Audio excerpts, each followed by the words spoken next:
అమ్మ బాబోయ్, ఓ క్షణానికి నా ప్రాణం పోయినంత పని అయింది. ఏంటండి ఆ శబ్దాలు?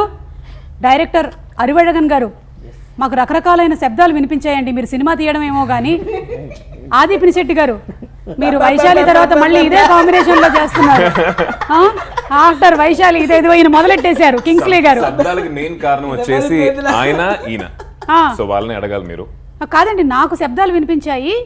కేవలం రీజన్ ఏంటంటే మీరు ఈ శబ్దం అనేటువంటి సినిమాతో February 28 థియేటర్స్ లో కనిపించబోతున్నారు కాబట్టి ముందుగానే నాకు ఎందుకు హాలుసినేషన్ లాగా సౌండ్స్ వినిపిస్తూ ఉన్నాయి. దానికి ఒకటే సొల్యూషన్ అండి, 28 సినిమా చూసేయండి, ఇంకా కొన్ని శబ్దాలు వినిపిస్తే దాంతో మీ అన్ని క్లియర్ అయిపోతాయి. ఆల్రెడీ చాలా శబ్దాలు వినిపిస్తున్నాయి, ఇంట్లో పని మనిషి శబ్దాలు, పక్కింటి వాళ్ళ శబ్దాలు, అవన్నీ.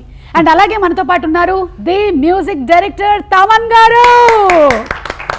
తమన్ గారు కేవలం మ్యూజిక్ డైరెక్టర్ మాత్రమే కాదు, ఆయన ఒక యాక్టర్. మనం ఈ మధ్యకాలంలో ఆయన రీల్స్ తెగ చూస్తూ ఉన్నాం. అలాగే ఆయన ఒక క్రికెటర్.